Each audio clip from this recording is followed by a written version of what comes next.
Salam hörmətli müəllimlər. Bugünkü dərsimiz informatika fənninə həsr olunur. Biz bugün Şəfəq Ələkbərovanın təqdimatında modelləşdirmə mövzusuna dair müxtəlif test tapşırıqlarının izahı ilə tanış olacağıq. Salam Şəfəq xanım. Salam. Şəfəq xanım, modelləşdirmə mövzusuna dair müəllimlər hansı dərsliklərə müraciət etməlidirlər? Ümumiyyətlə bu mövzu hansı sinifləri əhatə edir? Modelləşdirmə ikinci məzmun sahəsi olan formallaşdırma, modelləşdirmə, alqoritmləşdirmə və proqramlaşdırma məzmun sahəsinə daxildir və sertifikatlaşdırmada, imtahanda bu məzmun sahəsinə aid 25 sualın olması nəzərdə tutulubdur və sizin sualınıza gələcək olsam, əslində modelləri, onların növləri, modelləşdirmə mövzusu ibtidai siniflərdən öyrədilən bir mövzudur. Ancaq güman edirəm ki, imtahana düşən suallar 5-ci, 11-ci sinifi əhatə edən suallar olacaqdır. Yəni 5-ci, 11-ci sinif dərsliklərində bu mövzunun öyrənilməsi mümkündür. Təşəkkür edirəm informasiya üçün. Buyurun o zaman test tapşırıqlarının izahına keçək. Bəli, başlayaq test tapşırıqlarımıza baxaq. Birinci test tapşırığımızı oxuyuram. Zaman amilinə görə modellərin növlərini müəyyən edin. Modellərin müxtəlif amillərə görə növləri mövcuddur. Zaman amilinə görə növü isə statik və dinamik modellərdir və doğru cavabımız budur. Gördüyümüz bu test tapşırığı əslində faktoloji biliyi yoxlayan bir tapşırıqdır. Növbəti sualımız, bu da maddi modeli müəyyən edir. Modellərin növlərinə aiddir. Yenə də modellər bilirik ki, iki növə ayrılır. Maddi və informasiya modelləri. Maddi modellər obyektin fiziki özəlliklərini özündə daşıyan modellərdir. İnformasiya modeli isə obyekt haqqında informasiyanı daşıyır və oxuyuruq bir-bir bəndlərimizi. Kimyəvi elementlər cədvəli maddi model ola bilməz. Təyyarənin maketi, əlbəttə ki, bu artıq təyyarənin fiziki özəlliklərini daşıdığına görə elə doğru cavabımızdır. Proqramlaşdırma dilində yazılan kod informasiya modelidir, çertyoj, sxem, bunlar hamısı da informasiya modelinin növlərinə aid nümunələrdir. Növbəti tapşırığımız əslində informasiya modellərinin cədvəl informasiya modeli növünə həsr olunan məsələdir. Bu tip cədvəl informasiya modelinə öyrənmək üçün məntiq məsələlərinə müraciət edirik. Məsələni oxuyuram.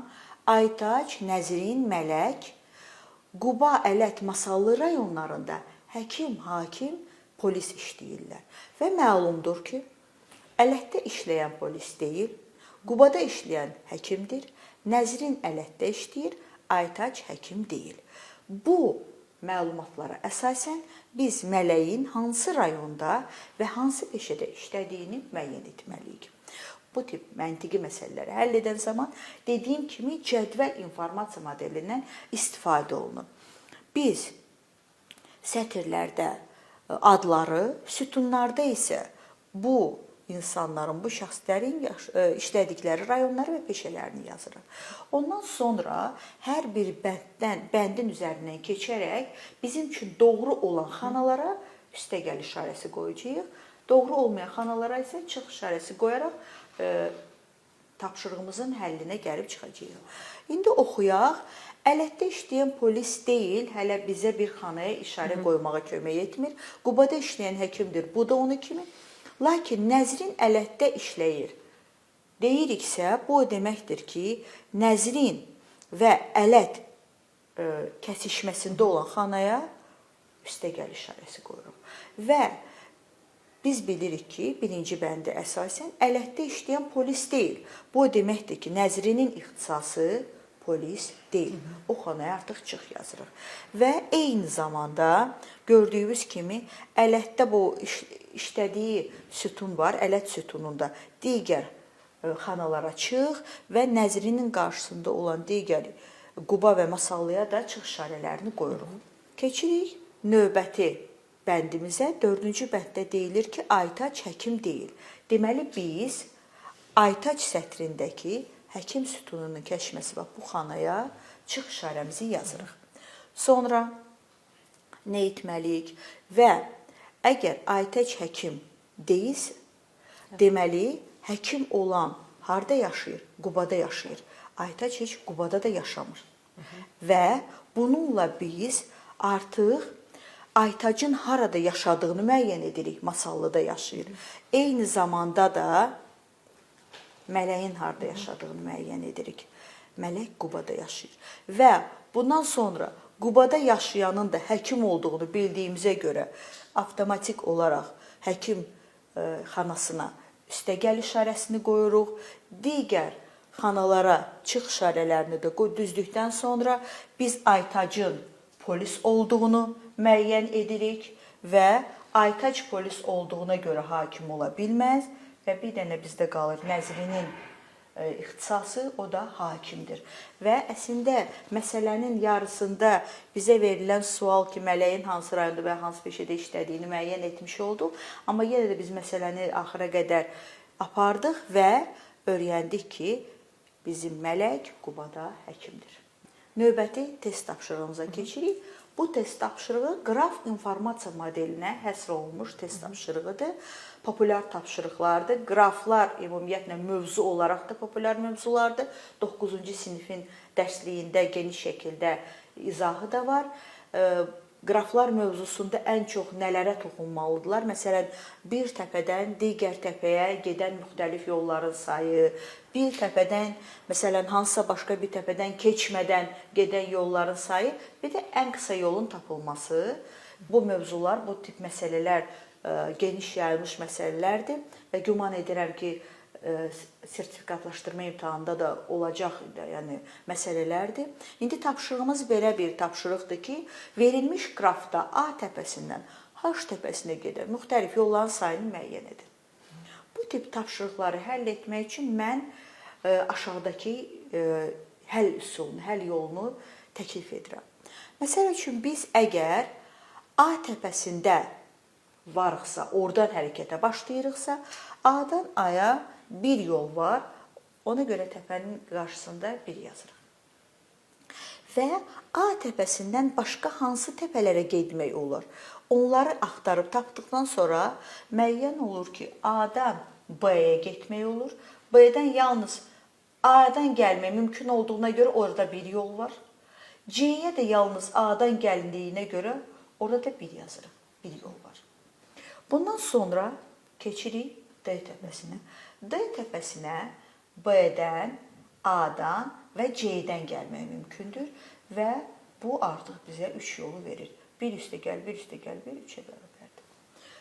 Sonra nə etmək olar? Y və F təpələrinə gedən yolların sayını tapırıq. Fikir verin. F-ə birbaşa C-dən gəlmək olur. C-yə əgər bir yolla gəlmək mümkünsə, deməli F-ə də bir yolla gəlmək olacaq. Y-yə birbaşa B-dən və D-dən gəlmək mümkündür. Əgər B-yə bir yolla, D-yə isə 3 yolla gəlmək mümkünsə, deməli Y-yə 4 yolla gələcəyik. Sonra gəlirik C təpəsinə. Burada 2 yolla gəlmək olar. Birbaşa D-dən 3 yolla, F-dən də 1 yolla. Deməli C-yə bizim 4 müxtəlif yolla gəlmə imkanımız var. Və nəhayət ki, biz H-a gələn yolları sayını tapırıq, müxtəlif yolların. H-a birbaşa Y-dən, C-dən və F-dən gəlmək olur. 4, 4 və 1-in cəmi bizə 9-u verir. Ona görə də doğru cavab 9-dur A-bəndi. Növbəti tapşırığımıza baxaq. Burada da verilmiş qraf informasiya modelində A təpəsindən Z təpəsinə Y təpəsindən keçməməklə neçə müxtəlif yolla getmək olar? Bax, bunları tapmalıyıq. Bizim məsələmizin şərtində Y-dən keçməmək var. Ona görə də Y-yə aparan bütün yolları və Y-dən çıxan yolları biz silirik. Bunlar istifadə olunmayacaq. Və yenə indicə baxdığımız test tapşırığındakı həll üsulundan istifadə edərək biz A-dan Z-ə gedən yolların sayını tapırıq. A-dayıqsa bir yolla orada ola bilərik. A-dan B-yə bir yolla gəlmək olar. C-yə birbaşa B-dən və A-dan gəlmək olur. Deməli, 2 müxtəlif yolla gəlmək olar. D-yə gedən yollara baxaq. D-yə birbaşa C-dən və A-dan gəlmək olur. C-yə iki müxtəlif yolla, A-ya da bir müxtəlif yolla gəlmək mümkün olduğuna görə D-yə bu ikisinin cəmi, yəni üç müxtəlif yolla gəlirik, davam edirik. K-ya birbaşa C-dən gələ bilərik. İki müxtəlif yol var. F-ə həm C-dən, həm K-dan, həm D-dən, yəni 2 üstə gəl, 2 üstə gəl, 3, 7 müxtəlif yolla gələ bilərik. Sonra digərlərinə baxaq. T-yə birbaşa K-dan və F-dən yol var, eləyir 9. L-ə K-dan və T-dən yol var. 2 üstə gəl 9, eləyir 11. Sonra Y-yə gələn yola baxırıq. 9-dur, birbaşa T-dən gəlmək mümkündür. U məntəqəsinə gələn yol həm Y-dən var, həm L-dan var. Bunların cəmi bizə verir 20-ni və nəhayət ki, Z-ə 2 məntəqədən O məntəqəsindən 20 müxtəlif yolla, Y məntəqəsindən də 9 müxtəlif yolla gəlmək mümkündür. Onların cəmi də bizə 29-u verdiyinə görə əslində verilmiş şərtlərlə A-dan Z-ə 29 müxtəlif yolla gəlmək mümkündür. Növbəti tapşırığımız. Verilmiş qrafın qonşuluq matrisinin sətir və sütunu üzrə xanalarında ən çox bir yazılan təpə nöqtəsini müəyyən edin. Bildiyimiz kimi, hər hansı qrafın qonşuluq matrisini qurmaq mümkündür. Bu qonşuluq matrisinin sətirlərində təpələrin adı, məntəqələrin adı, sütunlarında da bu təpələrin adı olur. Əgər bir məntəqə digəri ilə birbaşa əlaqədə varsa, o xanaya 1, yoxdursa da 0 yazılır. İndi gəlin baxaq. Gördüyümüz kimi biz B təpəsindən, B təpəsi daha doğrusu 4 təpə ilə qonşudur. A təpəsi 2 təpə ilə qonşudur. Y 2 ilə, D 2 ilə, C 2 təpə ilə qonşudur. Deməli, bizdə ən çox bir yazılan sətir və yaxud da ki, sütun B təpəsinə aid olacaq. Və doğru cavab C bəndi B-dir. Bu test tapşırığında cədvələ əsasən A və D təpələr arasında ən qısa yolu müəyyən edin. Bildiyimiz kimi qrafların əsasında qonşuluq matrisi ilə bərabər çəki matrisi də qurmaq mümkündür. Bu zaman cədvəlin sütunlarında təpə nöqtələri, sətirlərdə də təpə nöqtələri yazılır və bir təpədən digər təpələrə gedən yolların çəkisi, belə deyim, bu onun uzunluğu ola bilər, bu ona çəkilən xərc ola bilər, müəyyən bir məlumatdır, həmin o xanada yazılır.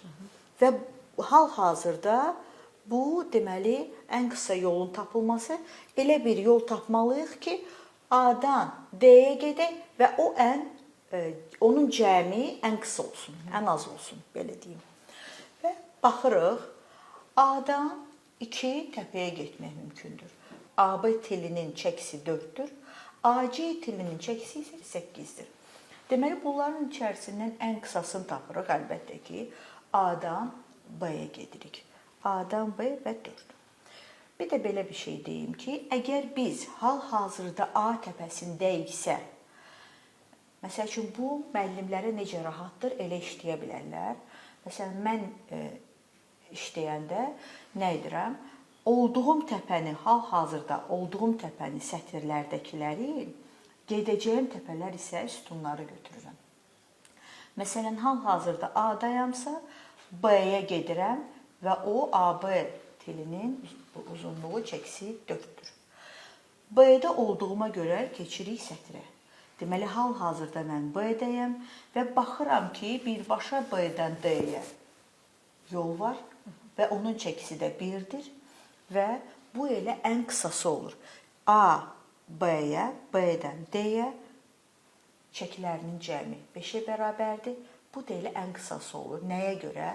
Çünki mən A-dan C-yə gedib, C-dən D-yə gedə bilərəm, amma A-dan C-yə artıq 8-dir və mənim tapdığımdan böyük olduğuna görə mən bundan imtina edirəm. Və mənim doğru cavabım D bəndi 5 olur. Növbəti tapşırığımıza baxırıq.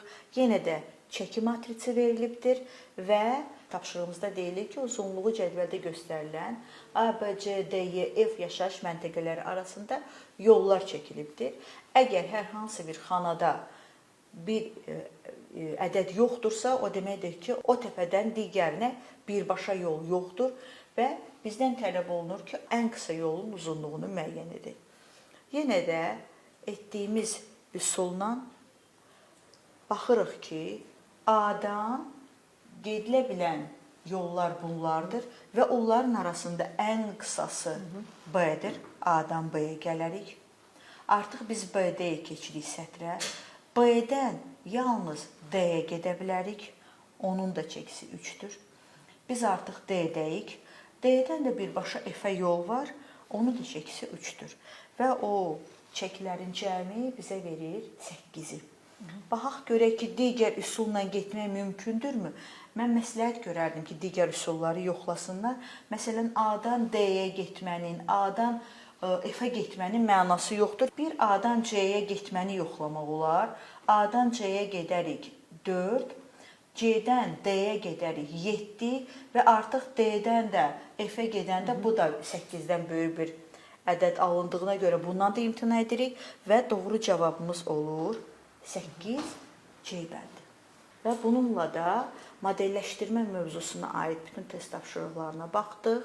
Ümid edirəm ki, bu test tapşırıqları müəllimlər bizə kömək olar və hər bir müəllimə uğurlar arzu edirəm. Şəfəq xanım, ətraflı izahınıza görə təşəkkür edirik. Ümid edirik ki, həm sizin izahlarınız, həm də əvvəldə qeyd elədiyiniz kimi müəllimlər dərsliklərə nəzər salsalar, orada olan materiallara bir də üzərindən keçsələr, o zaman daha yaxşı hazırlaşa bilərlər və imtahanlarda uğurla başa vurarlar. Mən də ümid edirəm. Sağ olun. Siz də sağ olun. Əziz müəllimlər, biz bugünlük verilişi yekunlaşdırırıq. Növbəti buraxılışlarda görüşənə qədər.